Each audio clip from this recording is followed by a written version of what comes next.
Shalom Bapak Ibu yang terkasih, apa kabarnya? Luar biasa karena kita punya Tuhan yang luar biasa.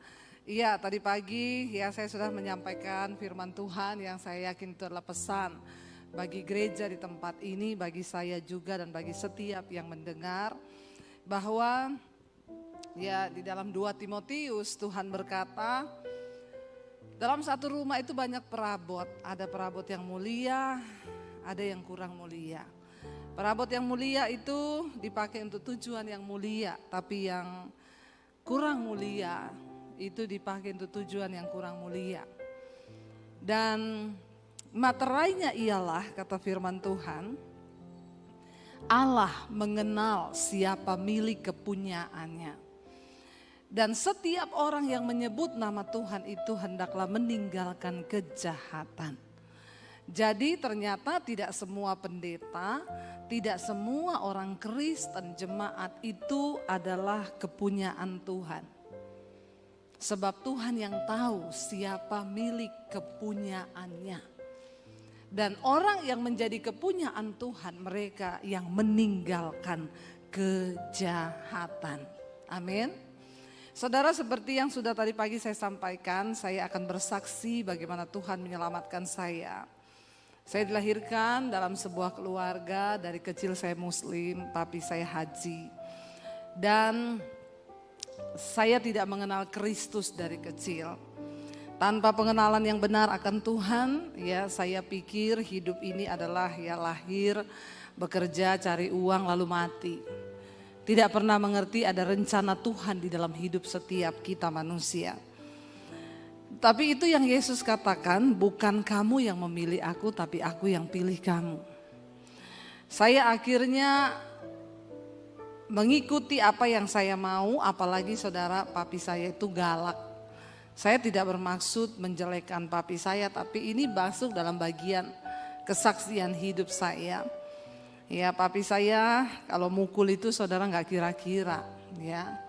Jadi dari kecil mungkin karena saya banyak luka batin, akhirnya saya mulai mencari pelampiasan di luar. Dan ya itulah orang kalau tidak mengenal Tuhan. Rasul Paulus berkata, aku melakukan segala dosaku dulu itu di luar pengetahuan iman. Aku melakukan semua dosa itu tanpa iman. Aku lakukan di luar pengetahuan akan kebenaran. Lain cerita kalau kita sudah tahu kebenaran tapi kita sengaja pura-pura tidak tahu. Saya jatuh dalam berbagai dosa, ya saya pikir kebebasan atau kemerdekaan hidup itu adalah ketika saya bebas melakukan apa yang saya mau. Ternyata saya makin jatuh terpuruk hingga akhirnya ketika kita melakukan semua dosa saudara, mengikuti apa yang iblis tawarkan. Tadi pagi saya sampaikan yang ada dalam dunia ini hanya 3 hal. Keinginan daging, keinginan mata, dan keangkuhan hidup. Itu yang ada dalam dunia dan itu semua bukan berasal dari Bapa, tetapi dari dunia. Ya, tadi pagi sudah saya jabarkan keinginan mata. Ya, mata ini tidak pernah ada puasnya. Ya, karena itu Yesus berkata, mata adalah pelita tubuh. Jika matamu jahat, maka gelap seluruh tubuhmu. Tapi jika matamu baik, maka teranglah seluruh hidupmu. Ya, yang kedua keinginan daging yang ada dalam dunia ini, kenajisan, percabulan, perselingkuhan. Makanya banyak orang-orang yang mengaku Kristen, tapi kalau engkau masih hidup dalam kenajisan, percabulan, perselingkuhan, apalagi homoseksual, lesbian, maaf, engkau bukan kepunyaan Tuhan. Karena Alkitab berkata, biarkan lalang dan gandum tumbuh bersama. Iblis bilang gak apa-apa gereja jadi besar, biarin aja. Pada waktu kedatangan Tuhan barulah itu adalah hari penampian. Akan dibuktikan di sana mana yang ilalang, mana yang gandum. Tuhan bilang biarkan aja dulu tumbuh bersama. Ya, karena pada hari penampian nanti akan dibuktikan, makanya Yesus berkata, bukan setiap orang yang berseru kepadaku Tuhan, Tuhan yang akan masuk dalam kerajaan Allah, tapi mereka yang melakukan kehendak Bapa. Yesus bilang, pada akhir zaman nanti aku baru akan berterus terang kepadamu. bahwa aku tidak mengenal engkau. Daripada nanti Yesus baru berterus terang, lebih baik sekarang kita bertobat. Sungguh-sungguh ikut Tuhan. Akhirnya saudara, karena saya terpuruk dalam dosa, singkat cerita iblis ngomong hidupmu sudah hancur, kamu sudah rusak, masa depanmu juga rusak. Buat apa kamu hidup? Mending bunuh diri. Dan saat itu tidak ada pikiran lain dalam benak saya, cuma pengen mati. Karena saya tidak menemukan apapun di hidup ini saudara. Setan datang menuduh saya, hidupmu hancur. Untuk apa kamu hidup? Mati saja. Dan saya mulai mencari siapa Tuhan itu. Saya mulai bertanya, Tuhan, untuk apa engkau ciptakan aku di dunia ini? Kurang kerjaan banget kau Tuhan. Kenapa engkau ciptakan aku untuk berdosa? Kalau hari ini saya mati bunuh diri, saya tahu saya masuk neraka, terus Tuhan puas. Buat apa engkau ciptakan saya? Tanpa pengetahuan yang benar. Saya marah kepada Tuhan. Dan di luar sana saudara, ada begitu banyak orang yang sedang punya pertanyaan yang sama. Dan tugas kita lah untuk membawa mereka ke jalan yang benar. Tapi bagaimana mungkin Alkitab bilang engkau saja kalau ditinjau dari segi usia, harusnya kita ini semua sudah jadi pengajar. Tapi yang terjadi adalah apa saudara? Orang Kristen sekarang datang duduk pulang di gereja, tapi engkau tidak mampu menjadi pengajar. Bahkan asas-asas tentang kekristenan itu masih harus diajarkan. Masih banyak orang Kristen yang tanya saya, Bu, merokok itu dosa apa enggak, Bu? Di mana ayatnya, Bu? Saya bilang di pom bensin baca. Gede tulisannya dilarang merokok. Lu gak usah cari di Alkitab, tidak ada tulisan dilarang merokok. Tapi saya mau bilang, sedangkan di pom bensin saja kau tidak bisa masuk, apalagi di amin yang merokok. Tidak usah angkat tangan. Saya khotbah begini di Jakarta saudara, di satu mall. Tiba-tiba waktu pulang saya dikejar orang Ambon. Di mall, orang Ambon sangar saudara. Seng makan mati, makan seng juga mati. Dia kejar saya, dia bilang, Ibu pendeta. Saya bilang, kenapa ya Pak? Saya tadi ikut ibadah yang Ibu bawa firman tadi. Saya itu paling tidak suka kalau ada pendeta khotbah-khotbah soal rokok. Emangnya saya beli itu rokok pakai uangnya pendeta? Terus saya bilang, Bapak ini masalahnya apa ya? Tapi tadi itu Ibu bilang, sedangkan di pom bensin saja saya tidak bisa masuk, apalagi di sorga. Saya pikir-pikir itu Ibu, betul juga itu. Ternyata seringkali kita gak usah khotbah tinggi-tinggi bahasanya Pak. Ya karena jemaat itu lebih ngerti bahasa yang sehari-hari saja. Terus dia bilang, Ibu saya tadi dengar khotbah Ibu itu saya berniat mau berhenti merokok Ibu. Tapi sudah lama ini memang saya tidak bisa berhenti Ibu. Karena aduh bagaimana ya Ibu ya. Ibu kasih saya tips Ibu. Atau Ibu tumpang tangan ke saya Ibu supaya saya berhenti merokok. Saya bilang Pak, itu adalah niat dari dalam diri. Biar saya tumpang kaki Bapak. Kalau memang Bapak tidak niat bertobat tidak bisa Pak. Terus bagaimana tipsnya Ibu? Nanti kalau Bapak berhenti 1-2 hari itu kan iblis bujuk lagi tuh. Nanti iblis Bapak lihat rokok kepengen ambil. Gak apa-apa ambil aja Pak. Ambil ya Ibu Debbie. Iya terus hidupin aja. Hidupin ya Ibu. Terus Bapak taruh di mulut tapi diputer, apinya taruh di bibir. Bapak lakukan itu sehari 3 kali. Saya yakin Bapak berhenti merokok, kenapa? Bibirmu melepuh. Tapi lebih baik begitu kan, kena api rokok daripada kena api neraka. Kan Tuhan bilang kalau tanganmu membuat engkau berdosa, potong tanganmu. Lebih baik engkau masuk surga tanpa tangan, daripada engkau utuh tapi masuk ke dalam neraka. Kalau kakimu membuat engkau berdosa, potong kakimu. Lebih baik engkau masuk surga tanpa kaki, daripada engkau utuh masuk ke dalam neraka. Kalau orang yang tukang selingkuh saya nggak tahu apa yang disuruh potong. Bertobat. Betapa kudusnya Tuhan itu. Jangan bermain-main dengan dosa saudara. Amin. Dan makanya kita ini kalau nggak berubah-berubah saudara. Ya saya selalu berkata setan itu tidak pernah takut dengan gereja yang penuh. Jangan bangga dulu kalau gereja penuh. Ya, buat tim PPW harus banyak berdoa supaya penyembahanmu itu naik menjadi dupa, bukan gaya-gayaan. Kita penyembahan gak ada hadirat Tuhan buat apa? Apalagi kalau tim PPW-nya masih hidup dalam dosa. Ya, saudara, apa yang membuat gereja berbeda dengan Holy Wings? Lo bener, kita kalau cuma di gereja mau lompat-lompat, saudara, setan gak pernah takut engkau lompat-lompat di gereja. Saya kadang kalau lihat di gereja itu orang udah kayak kesetanan, gak ada bedanya sama Holy Wings, saudara. Apa yang membuat kita berbeda? Ada hadirat Tuhan.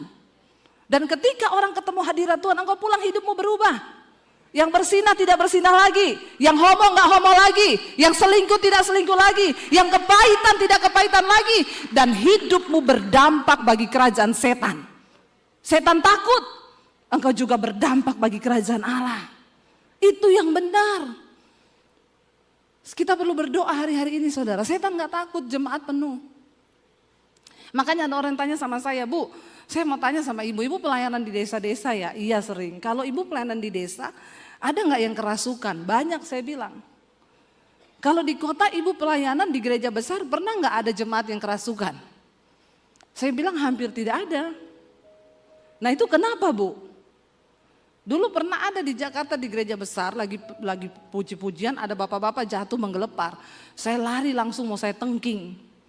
Tiba-tiba istrinya bilang, jangan Bu, kenapa? Epilepsi. Padahal saya pikir kerasukan, saudara. Udah mau saya dalam nama Yesus, bahasa roh kan keluar kan. Istrinya bilang, jangan Bu, kenapa? Epilepsi Bu. Oh, terus gimana sadarnya? Nanti sadar sendiri. Nah di gereja besar, di Jakarta, di kota besar itu memang jarang ada yang kerasukan. Menjadi PR dia tanya, kenapa ya Bu kalau di gereja besar tidak ada yang kerasukan? Saya juga bertanya, saudara. Lalu Roh Kudus memberi saya pemahaman. Kenapa di gereja besar nggak ada yang kerasukan lagi? Karena setan sudah tidak bekerja di gereja besar. Setan itu cuma kontrol.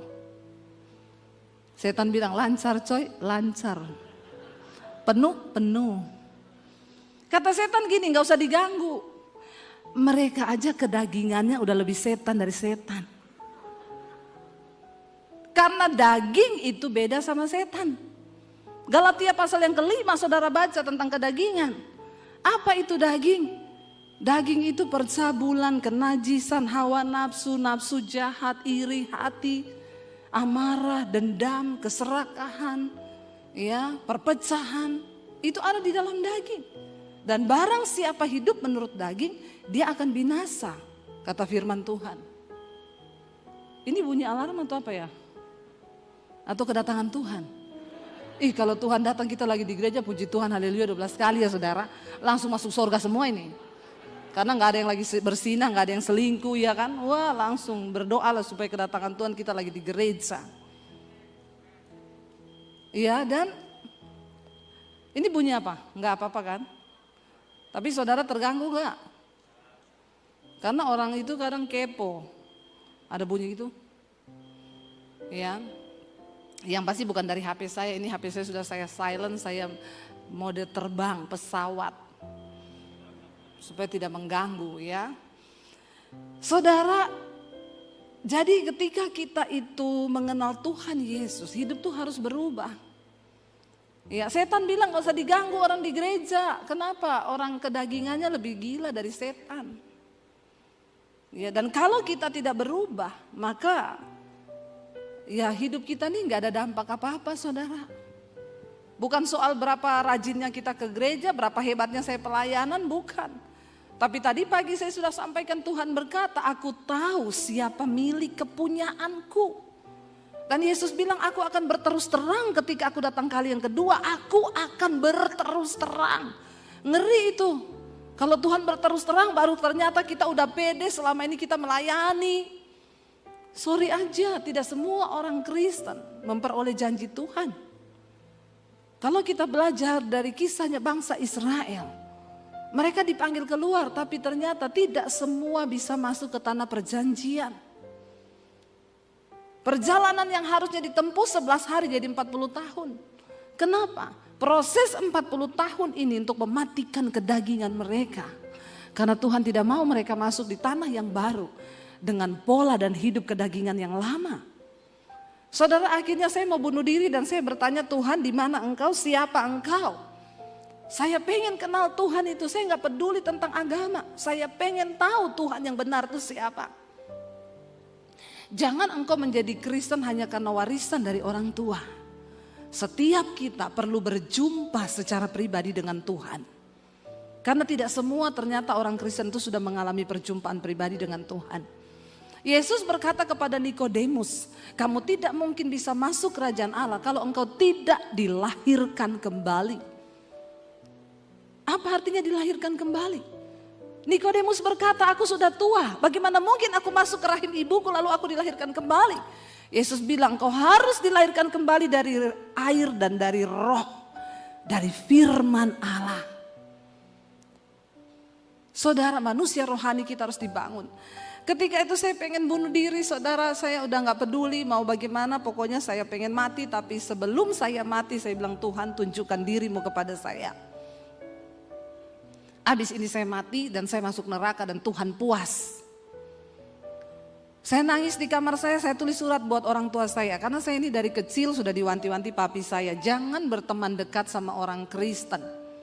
Apalagi kalau sampai kamu jatuh cinta dan pacaran sama laki-laki Kristen.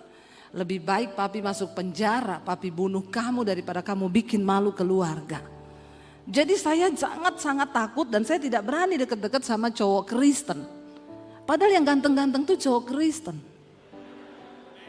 Cie, amin loh ya. Yang bertobat. Yang tidak bertobat sama juga setan. Yang bertobat. Ya, saudara, akhirnya ya saya terus hidup ya dengan prinsip saya. Dan akhirnya sampai waktu itu saya pengen mati bunuh diri. Saya berdoa. Saya nggak tahu berdoa kepada Tuhan yang siapa. Tapi di benak saya percaya bahwa ada Tuhan di dunia ini. Orang yang paling malang, yang paling bodoh di dunia bukan orang yang nggak bisa baca tulis. Tapi orang yang paling malang adalah orang yang tidak percaya bahwa Tuhan itu ada. Itu orang paling bodoh, saudara. Maaf ya, kita lihat matahari, bulan, bintang, bumi berputar pada rotasinya. Harusnya kita mengaku bahwa ada satu kuasa yang mengatur itu semua.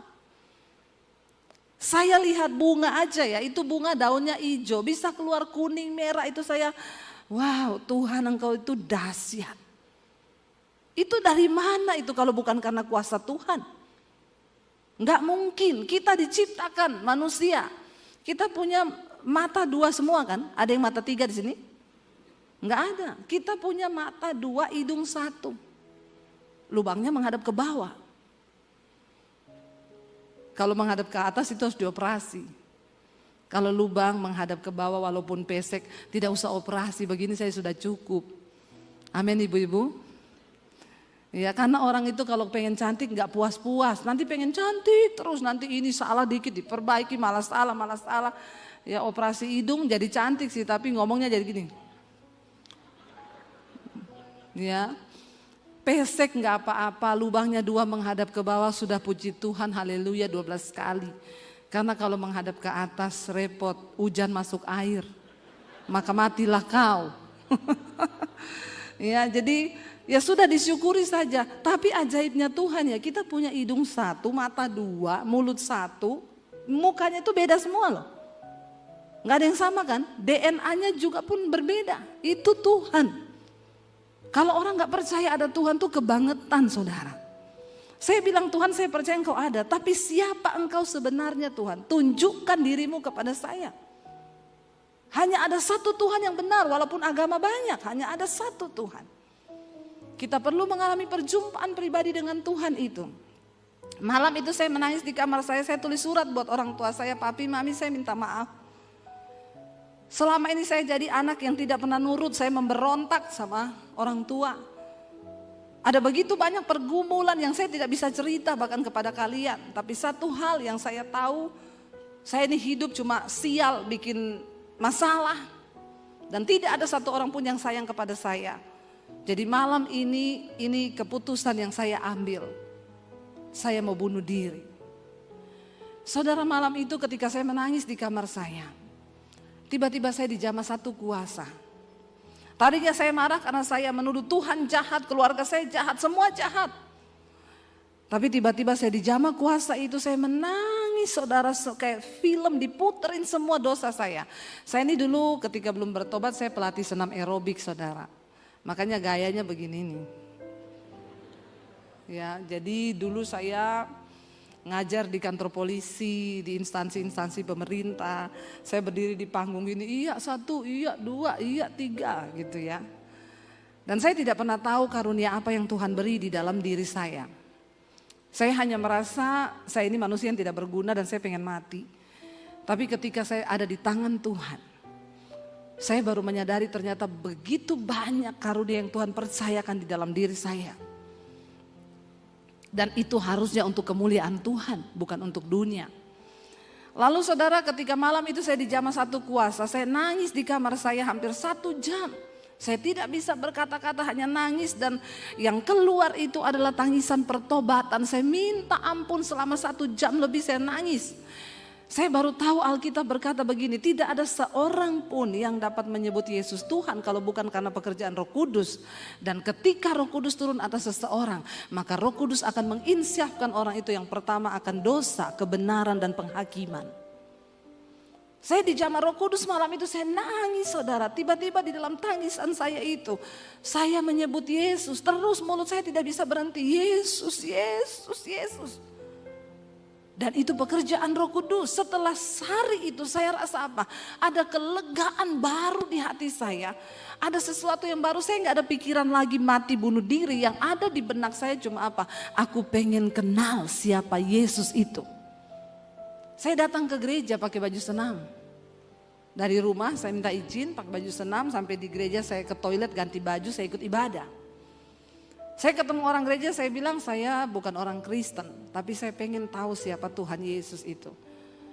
Oh iya Bu, nanti setelah ibadah kita ketemu ya. Saya dikasih Alkitab. Saya pulang, saya baca Alkitab saudara. Saya baca Alkitab itu 1 hari 6 sampai 7 jam. Dan saya baca di dalam kamar mandi. Kenapa? Saya takut ketahuan. Kalau sudah selesai baca, saya gulung pakai baju-baju selimut, saya simpan di bawah kolong, di lemari, tiap hari saya pindahkan tempat simpannya. Karena papi saya punya pedang panjang 1,5 meter di bawah kolong tempat tidur, dia punya pistol di lemari. Jadi tiap hari iblis mengintimidasi saya, kalau ketahuan kamu ditembak kepalamu, mati kamu. Tapi memang benar Alkitab berkata iman itu bertumbuh di dalam aniaya dan pembacaan firman Tuhan. Saudara mau bertumbuh dalam iman? Mau dianiaya? Langsung gak ada yang mau. Dianiaya itu bukan cuma mau dibunuh. Ketika engkau difitnah, engkau gak balas, itu dianiaya. Ketika engkau disakiti tapi engkau tidak balas, itu engkau dianiaya karena kebenaran. Lalu saudara, saya tiap hari baca, nggak ada yang bisa tuntun saya karena saya juga sembunyi-sembunyi. Dan waktu hari-hari saya itu kan belum ada YouTube tahun 95. Saudara, sekarang enak mau belajar, kebangetan banget kalau orang Kristen hari ini tidak bertumbuh. Saudara mau cari apa aja sekarang, pengajaran itu begitu terbuka lebar. Saya dulu nggak ada, benar-benar Roh Kudus sendiri yang menerjemahkan setiap firman. Karena saya baca dengan ketakutan, tapi itu firman yang saya baca seperti hidup dan menjadi rema. Nggak ada yang saya nggak ngerti. Saya baca Alkitab tuh kayak terbuka semuanya. Saya catat apa yang saya temukan dari ayat demi ayat. Sampai akhirnya saya mulai berubah saudara. Yang tadinya saya pulang jam 2 malam, dipukulin papi saya. Besok saya pulang jam 3. Saya panjat tiang antena break-break itu di samping rumah. Ya, besoknya saya pulang jam 3, saya panjat, enggak bisa naik, licin, disiram oli. Itu sampai begitu. Sampai saya yakin orang tua saya juga udah enggak bisa atur saya. Dosa demi dosa saya coba semuanya saudara. Tapi ternyata tidak membawa kebahagiaan. Jadi kalau hari ini ada di antara saudara yang masih mau coba-coba dosa dan baru mau belajar berdosa, kasihan deh lo. Enggak ada, dosa akan mencabut damai sejahteramu. Enggak ada orang hidup bahagia karena dosa. Ujungnya engkau mau bunuh diri, pasti. Jangan simpan dosamu. Berbahagialah orang yang mengakui dosanya dan meninggalkannya. Maka dia akan berbahagia, kata firman Tuhan. Lalu saudara, saya mulai mengalami perubahan. Setiap firman yang saya baca dalam perjanjian baru itu masuk dan mengubahkan saya. Tadinya saya orang yang paling malas di rumah. Saya berubah menjadi orang yang paling rajin. Tadinya saya suka keluar tengah malam. Tapi sejak saya mengenal Yesus, seperti yang Rasul Paulus bilang, apa yang dulu merupakan keuntungan bagiku, sekarang ku anggap rugi. Karena pengenalan akan Yesus Kristus Tuhanku itu lebih berguna daripada segala-galanya. Malahan segala sesuatu aku anggap rugi karena Kristus. Itu benar-benar saya alami. Tidak ada kata lain selain tiap hari saya cuma pengen baca Alkitab, mempraktekkan firman Tuhan. Tadinya saya kalau berantem dengan adik saya yang laki-laki, adik saya itu badannya tatoan saudara. Kalau berantem, dia mau pukul saya saudara. Dulu kalau saya belum bertobat, saya ambil sepatu di depan saya lempar ke mukanya dia. Tapi ketika saya mengenal Tuhan Yesus, Tuhan bilang, firman Tuhan bilang, jangan kalah dengan kejahatan. Tapi kalahkan kejahatan dengan kebaikan. Mempraktikkan itu susah. Tapi saya harus berubah. Saya mulai berubah dalam segala hal. Dari cara berkata dulu kata-kata kotor. Ya, semua berubah. Sampai cara berpakaian semua berubah. Dulu makin seksi makin bangga. Ketika terima Yesus makin seksi makin malu. Kalau ada orang Kristen yang masih suka pakai baju seksi apalagi ke gereja. Apalagi udah ibu-ibu pakai rok mini duduk di depan pangku kaki. Makanya kadang pendeta cowok lagi khotbah tiba-tiba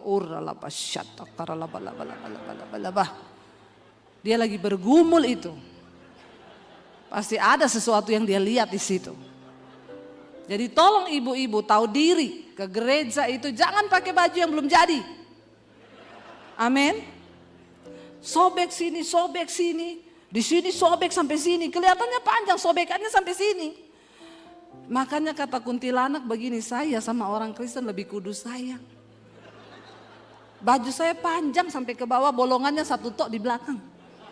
Orang Kristen zaman now udah bajunya pendek, bolong di mana-mana. Jadi kata kuntilanak, yang setan Eke apa ye.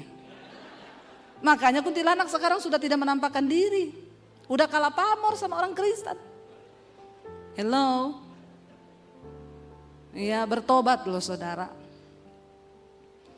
Lalu saya berubah saudara. Ketika akhirnya kakak saya yang paling tua ngomong begini sama saya satu kali. Dep, saya tahu loh kamu sekarang jadi Kristen. Kamu ke gereja kan? Saya kaget. Kamu berhenti atau saya kasih tahu papi. Kalau sampai saya kasih tahu papi, kamu tahu. Kamu bisa mati loh, dibunuh. Wah, saya tambah takut saudara. Tapi di situ saya mulai berdoa, Tuhan, kalau memang sudah waktunya saya harus menyatakan imanku. Karena firman Tuhan berkata dengan mulut orang percaya, dengan hati orang mengaku, dengan hati orang percaya, dengan mulut orang mengaku, maka dia dibenarkan dan diselamatkan. Lalu saya berdoa, bergumul, Tuhan beri saya kekuatan. Saudara, ketakutan terbesar di hidup saya, itu adalah ketika saya harus ngomong Yesus di depan keluarga saya. Itu ketakutan terbesar saya. Karena saya tahu tidak main-main, ada pistol di lemari. Tapi akhirnya Tuhan kasih saya kekuatan. Saya doa puasa saudara. Doa puasa saya untuk minta kekuatan. Cuma ngomong satu tok Tuhan. Ngomong di depan keluarga saya bahwa saya sudah terima Yesus. Akhirnya satu kali saya bergumul. Ada doa puasa di gereja. Saya bilang ini waktunya saya harus ngomong ke papi saya. Saya mau masuk ke papi saya belok ke kamar mandi. Di kamar mandi saya doa. Dalam nama Yesus, roh intimidasinya kencang sekali. Lalu saya ikuti papi saya dari belakang, saya belok lagi ke dapur. Waduh, saudara bergumul, akhirnya saya tengking, saya dikuatkan dengan satu ayat firman Tuhan. Roh Allah yang ada padamu itu lebih besar dari segala roh yang ada dalam dunia ini. Kenapa kamu takut kepada manusia yang memang akan mati? Lalu saya masuk ke kamar papi saya bilang, Pap, saya mau minta izin. Dia sambil cari-cari apa di lemari, mau kemana? mau ke gereja. Tiba-tiba dia terhenti saudara. Lalu dia melihat kepada saya. Kata-kata pertama dia bilang, kamu sudah gila. Terus dia bilang gini, oh ini penyebabnya ternyata. Makanya akhir-akhir ini papi lihat kamu jadi aneh. Dan memang setiap orang yang berjumpa secara pribadi dengan Tuhan Yesus akan jadi. Pertanyaan saya, sudah anehkah saudara? Sudah aneh apa belum? Anehnya itu gimana? Dulu merokok, sekarang tidak merokok. Dulu judi, sekarang gak judi. Dulu suka maki-maki, sekarang gak maki-maki. Dulu suami istri ribut, berantem terus, sekarang gak pernah ribut. Dulu bersungut-sungut, sekarang nyanyi-nyanyi terus. Dulu tukang keluar malam dugem, sekarang betah di rumah baca Alkitab. Sudah seperti itu? Jawab sendiri di dalam hati. Papi saya bilang, oh ini penyebabnya. Makanya papi perhatikan kamu jadi aneh. Dulu malas, sekarang rajin. Aneh gak? Tapi kan harusnya dia bisa melihat perubahan hidup saya. Kenapa saya bisa jadi baik? Yesus berkata, engkau itu suratan Kristus yang terbuka dan hidupmu harus bisa dibaca oleh semua orang. Karena Yesus sekarang tidak hadir secara fisik, tapi dunia akan melihat kita sebagai murid-muridnya. Amin saudara. Lalu saudara papi saya bilang, oh ini penyebabnya. Dari situ saya mulai diancam. Papi saya bilang, saya enggak main-main ya. Papi dia bilang, kamu apa? Jangan bergaul sama orang Kristen. Papi bilang, papi bunuh kamu, papi bunuh ya. Papi enggak takut masuk penjara. Wah saya ketakutan di situ. Saya disuruh belajar agama lagi. Saya ikuti, tapi saya dapat kekuatan di sana. Dikatakan bahwa Isa Al-Masih adalah kalimatullah, firman Allah yang menjelma menjadi manusia. Dia dikandung oleh Rohulullah lewat Maryam dan dia dilahirkan ke dalam dunia. Saya mendapat kekuatan, saya catat di buku harian saya, buku itu ditemukan kakak saya. Diserahkan ke papi saya dipanggil. Papi gak suruh cari kamu kelemahan. Papi bunuh kamu. Dari situ saya mulai bergumul. Saya doa puasa, setiap hari nangis. Kalau lewat berpapasan di rumah, papi saya bilang, setan, iblis kamu. Saya tidak boleh duduk makan di meja makan. Saya disuruh makan di belakang. Setiap hari air mata saya menangis. Apa yang menjadi kekuatan? Firman Tuhan. Yesus berkata, ada saatnya nanti orang serumahmu akan membenci engkau karena namaku. Ayahmu, ibumu, saudaramu. Mereka akan membenci engkau, tetapi aku sudah mengatakan hal ini supaya kalau hal itu terjadi, kamu jangan menolak aku. Dan akhirnya saudara saya terus dikuatkan sampai akhirnya tahun 96. Saya berdoa, Tuhan, sampai kapan saya hidup seperti ini? Nyatakan kehendakmu buat saya, jamah hati papi saya. Desember akhir 96 saya dipanggil papi saya, dia tanya, papi tahu kamu gak berubah. Jadi hari ini papi kasih kamu pilihan, kamu mau ikut siapa? Kalau kamu tetap di agamamu, angkat kaki dari rumah ini dan jangan anggap kamu punya keluarga. Dan satu lagi, kamu pergi dari rumah ini, jangan bawa ijazah. Saya mau lihat Yesus kasih makan kamu pakai apa. Saya pamit saudara, saya bergumul hari-hari itu, Tuhan, saya mengasihi keluarga saya.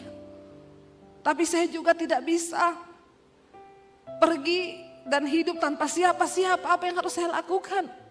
Kenapa begitu berat yang saya alami?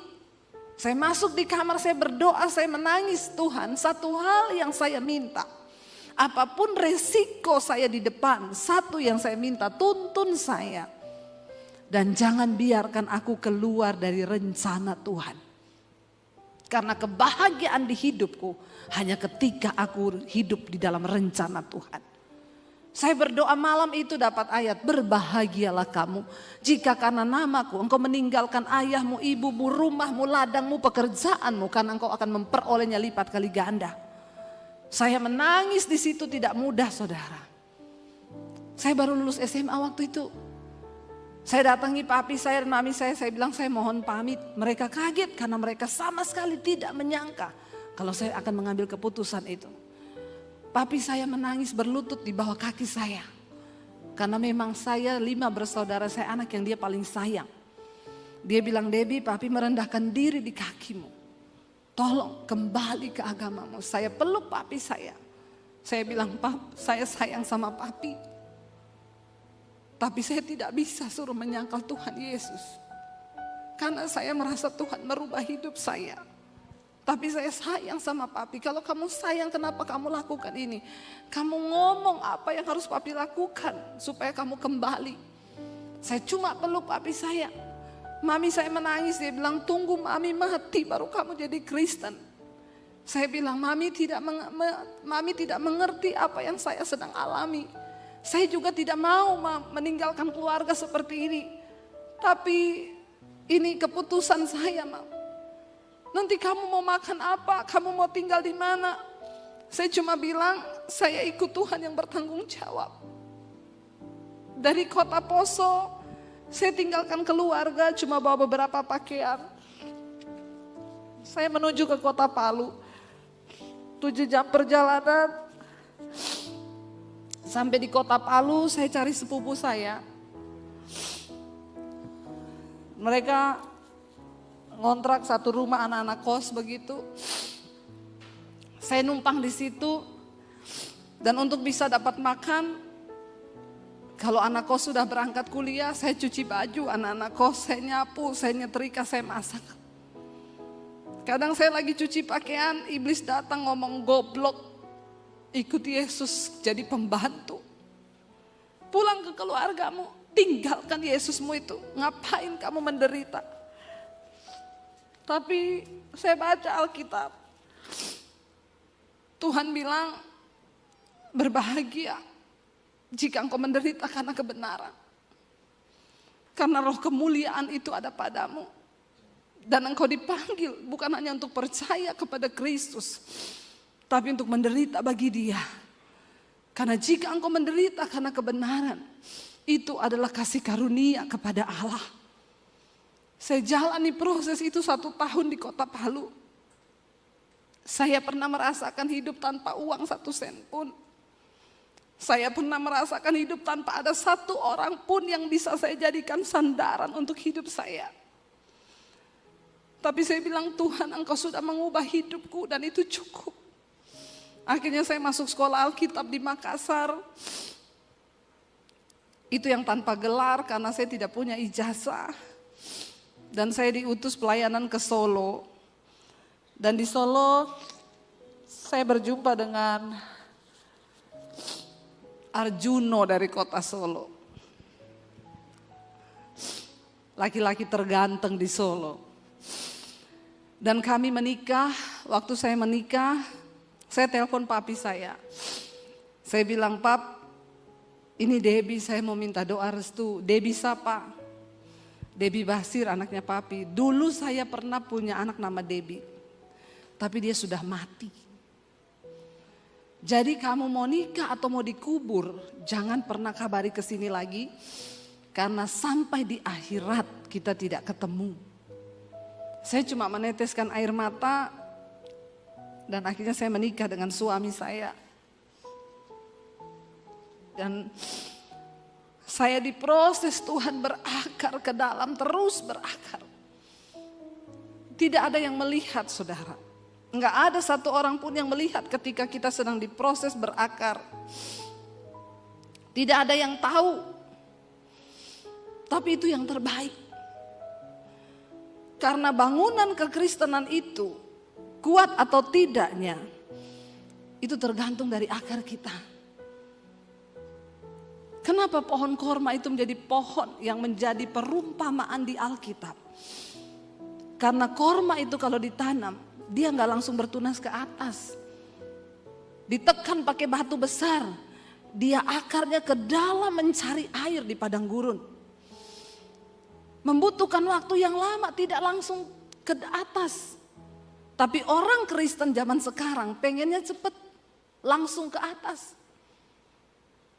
Kenapa kita perlu berakar di dalam Kristus? Supaya bangunan kekristenanmu itu teguh. Saya pernah melewati yang sepahit itu. Karena itu tidak ada satupun yang bisa lagi membuat saya jauh dari Tuhan.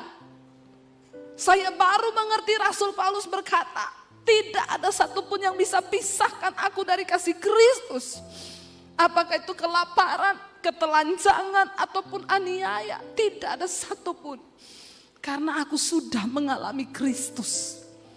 Kenapa kita perlu punya pengalaman pribadi berjumpa dengan Yesus? Supaya engkau kuat menjalani hidup kekristenan. Karena ikut Yesus itu tidak enak. Enggak enak ikut Yesus itu. Siapa yang bilang ikut Yesus itu enak, saudara?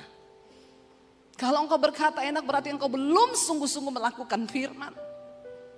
Kalau engkau belajar sungguh-sungguh melakukan firman, ikut Yesus itu tidak enak, penuh dengan air mata. Tapi itulah proses.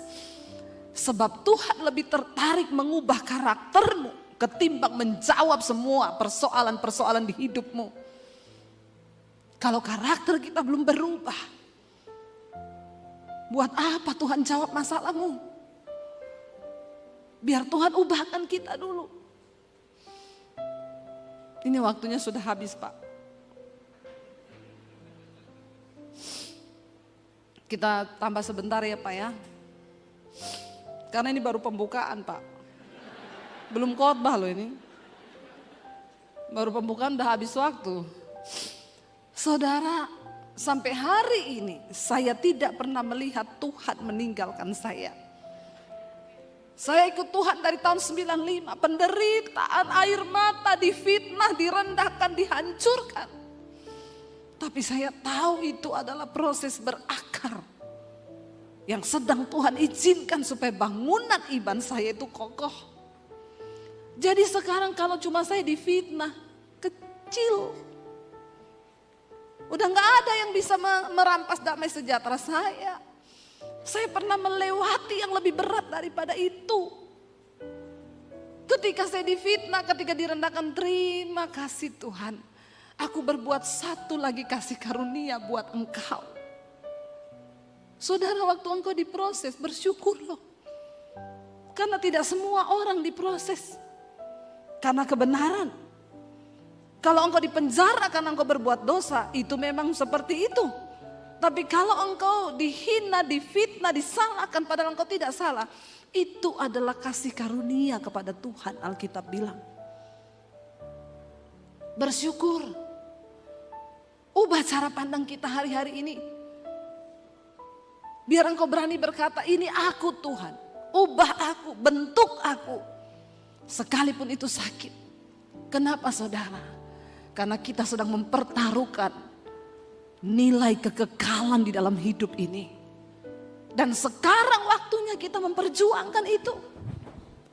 Bukan nanti sudah mati. Karena itu Rasul Paulus bisa berkata, bagiku hidup adalah Kristus, mati itu sebuah keuntungan. Orang yang sudah sungguh-sungguh ikut Yesus, dia berkata, mati itu keuntungan. Jadi saudara tidak usah terlalu takut mati. Amin. Enggak usah terlalu takut mati. Itu pesan saya di dalam masa pandemi yang selalu saya sampaikan lewat khotbah-khotbah saya di doa malam. Dan ternyata memang pandemi itu yang banyak orang mati terbunuh bukan cuma karena virus tapi karena ketakutan. Banyak sekali orang ketakutan. Ternyata banyak yang masih takut mati. Kita tidak boleh mencobai Tuhan. Tapi jangan engkau menggeser imanmu. Saya selalu berkata, penyebab orang mati saudara. Saya berkata selalu begini, mati hidup kita bukan di tangan corona tapi di tangan Tuhan. Amin. Kalau belum waktunya mati, tidak akan mati. Saya ini udah berkali-kali kena corona, semua varian saya coba. Loh benar saudara, karena saya berdoa. Hari-hari itu semua ketakutan, semua bersembunyi. Ketika lockdown pertama kali dibuka di Jakarta, mereka bilang, Ibu, kami sudah masuk kantor Bu. Tidak ada pendeta yang berani khotbah di kantor. Ibu mau datang gak? Teman-teman saya pendeta bilang, Bu Debbie hati-hati. Pendeta banyak sekali yang mati. Saya bilang, saya doa dulu tanya Tuhan ya. Itu kan alasan yang paling bijak dari pendeta. biar dibilang rohani kan. Saya doa, saya tanya Tuhan, saya besok itu pelayanan di kantor nih, semua pendeta takut sembunyi. Saya berangkat atau tidak? Tuhan cuma jawab gini, tidak tahu diri kau. Di saat orang semua lagi ketakutan, harusnya engkau pergi untuk memberitakan Injil kabar baik itu, tidak perlu takut. Kenapa kau bersembunyi? Saya telepon orangnya, besok saya datang. Itu pertama kali lockdown buka, Tuhan bilang itu mereka bekerja dari jam 8 pagi sampai jam 5 sore masuk kantor demi sesuap nasi. Tapi kamu yang hamba Tuhan bersembunyi. Saya datang saudara. Dan saya berdoa saat itu, Tuhan, kalau Tuhan mau izinkan saya kena, tidak apa-apa, untuk saya bisa bersaksi. Supaya jemaat ini jangan berpikir dia itu mati karena corona. Tidak usah tunggu kena corona, kalau mau waktunya mati lagi tidur pun bisa. Bilang kanan kirimu, hati-hati. Iya, gol dari seorang percaya itu, dia gak takut lagi mati. Karena bagi kita mati adalah keuntungan, hidup adalah bagi Kristus. Saya ngomong sama suami saya waktu itu, kita jangan terlalu takut berlebihan. Di tengah masa pandemi ini sudah ada satu jumlah yang akan dipanggil Tuhan. Tinggal kita nih siap-siap. Kalau di antara kita satu keluarga ada yang masuk dalam daftar jumlah itu, maka kita ini orang percaya. Kita percaya kita mati masuk surga, gak usah takut. Tapi kalau di antara kita tidak ada yang masuk jumlah itu, Tuhan izinkan kita kena, gak ada yang mati. Saya yang pertama kena, yang delta itu saya kena dengan suami terjangkit dari ipar saya di Solo. Dia umur 48 tahun meninggal kena delta. Dan di saat itu delta baru merebak di Indonesia. Waktu ipar saya ini meninggal umur 48 tahun, tidak ada komorbid, sehat. Hanya 1 minggu lewat mati. Ketika dia meninggal, saya pas lagi ada di Solo. Kita semua bilang nggak usah ke rumahnya. Dia langsung dari rumah sakit dikuburkan ke pemakaman. Tapi anak istrinya semua di rumah itu positif kena delta. Kita dapat telepon, kakak ipar saya itu nangis guling-guling di jalan. Tidak ada satupun tetangga yang berani datang, semua hanya intip lewat horden. Karena saat itu ketakutan begitu luar biasa. Saya bilang sama suami saya, kita gak bisa begini, kita harus datang ke rumahnya. Kita beri dia kekuatan, kita kasih dia penghiburan. Tuhan tahu bukan niat kita untuk mencobai Tuhan. Suami saya agak takut, dia bilang saya tunggu di pagar, kau yang masuk. Dalam hati saya, kalau saya kena corona kan ini virus, satu orang bertobat seisi rumah diselamatkan kan. Satu orang kejangkit, ini virus alkitabiah banget kan. Satu orang terjangkit, sisi rumah terjangkit kan. Jadi saya tuh datang, kakaknya peluk saya, menangis, saudara di sini. Saya doa dalam nama Yesus, dalam nama Yesus. Tapi saya kasih dia kekuatan, bersyukur suamimu sudah syok saudara. Umur 48 tahun, enggak sakit apa-apa, cuma seminggu. Di grup itu masih ngomong, saya kena corona doakan ya.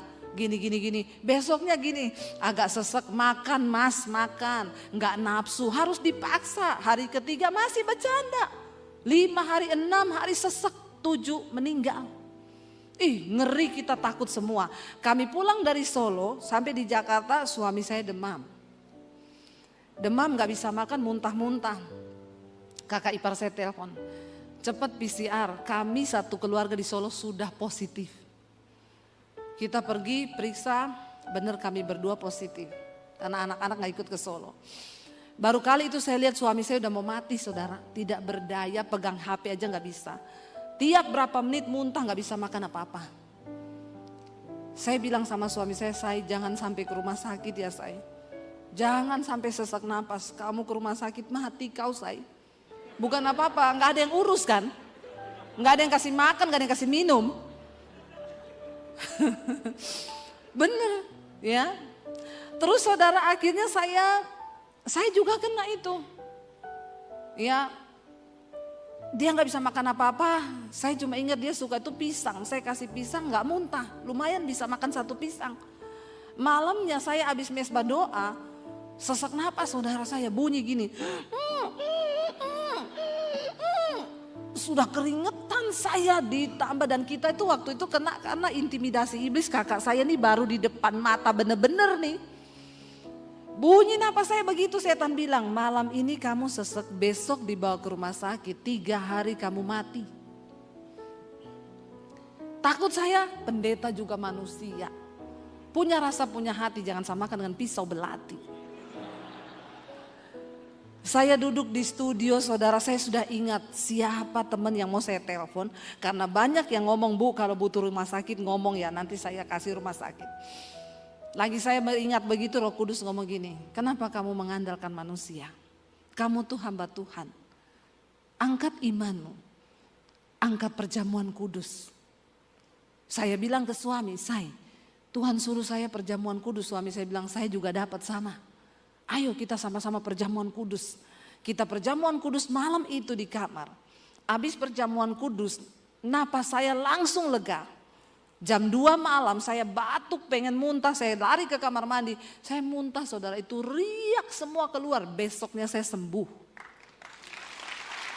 Itu loh Tuhan. Akhirnya itu kita awal-awal Delta itu Mei.